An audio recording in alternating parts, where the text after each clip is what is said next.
Hello and welcome to Arizona Stadium. We are inside Lowell Stevens football facility. We are the Arizona Daily Star. I'm Justin Spears, joined here with Michael Lev. And Michael, I would say it was a pretty exciting day for Arizona football. A new chapter begins. Kevin Sumlin was just introduced as the next football coach here at Arizona. And his contract, $14.5 million over 5 years. His original base is $2 million per year in the first 2 years. The final $3.5 million. I would say it's a relatively cheap contract. Yeah, relatively speaking, yes. Different ballpark from Texas A&M where he just was, right? He got a $10 million buyout. He gets all of that money.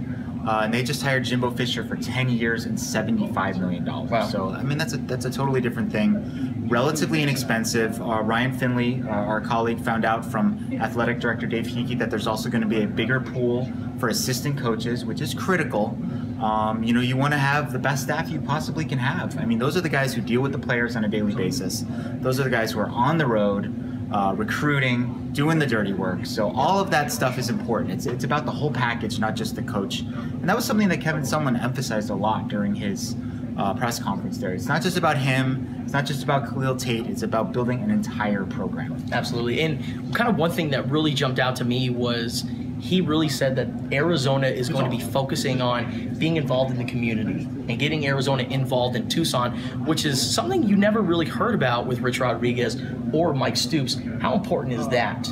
I think it's very important to connect with the community. I mean, you want to have an environment and an atmosphere at the stadium that's top notch, right? That's something else that he talked about was we want the atmosphere to be electric, and it wasn't at times this past season. A lot of it obviously comes from winning, right? Yep. You know, if you win, people will come. But they were 6-2 at one point last year, and the attendance for that Oregon State game then the season was really bad. Granted, it was late. It was an 8:15 start, which is tough. Not the most attractive opponent, but still, I mean, they were as hot as could be at that point, and the attendance wasn't really there. So I think all of that stuff matters. It was interesting to me. The President Robbins talked about Kevin Sumlin's comportment, his demeanor off cooler the than field, the other side of the cooler pillow. than the other side of the pillow. He's quoting Stuart Scott up there.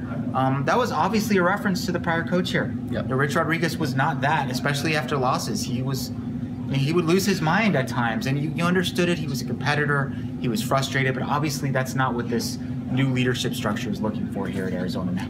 And one thing we should talk about is player reaction. Of course, people want to speculate and say that they've had a pretty big influence in this coaching search.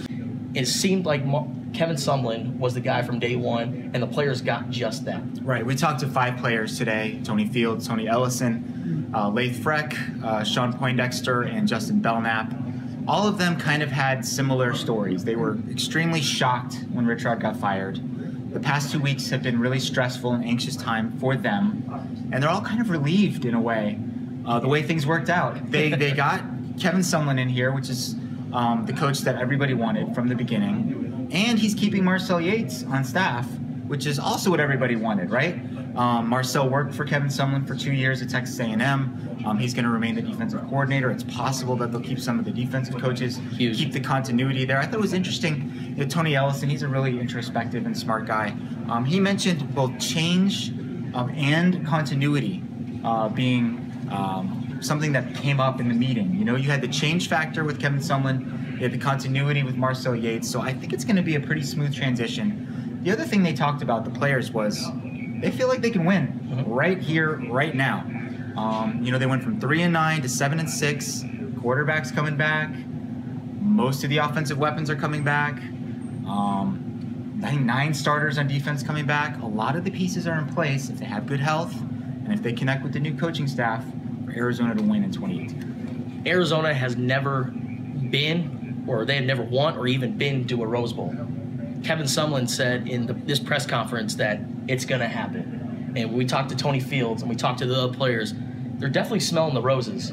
I mean, it's definitely possible. When you have someone like Khalil Tate, who's kind of a transcendent talent, and if you're able to maximize his potential, of course, but let's not get ahead of ourselves, right? Sure.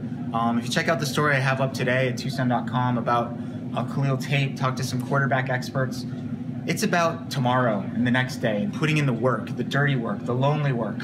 Someone in there, he talked about effort. You know, if you don't put forth effort, you know, you don't even bother showing up. So it really, it's a long, arduous process. It involves a lot of hard work, a lot of training, weightlifting, nutrition, focus, all of those things. I mean, it's nice to talk about it and have that goal down there at the end of the Rose Bowl, but you got to put in the work on a daily basis. Kevin Sumlin also mentioned that recognizing past Wildcats is important. We got all these former Wildcats behind us right now. As soon as he said, this is your program to the former Wildcats, I turned around and looked at guys like Bobby Wade, Ricky Hundley, Cindric Steptoe. They were all sitting there just nodding their heads as if they were kind of alienated over the last few years. Right? Yep. Did you? I mean, you said. Well, I noticed when Kevin Sumlin left the podium, the first guy that he talked to was Ricky Hundley, and I know that Ricky Hundley did not have a good relationship with Rich Rodriguez. I think that's one of the knocks against Rich Rod, is that he didn't really embrace the past players as much as people wanted him to. You know, he finally hired Chuck Cecil and brought back, you know, a former Cat to the program. He added B.J. Denker, but it took him, 6 years to do that. So I think all of that stuff matters. Everyone, you know, you want everyone to feel good about what you're doing. You want everyone to feel like they're a part of it. Absolutely. All right. Well, that is Michael. I'm Justin. Again, you can follow all of our content on the Wildcaster, and don't forget to download that free Wildcaster app for all of our coverage of the new chapter of Arizona football.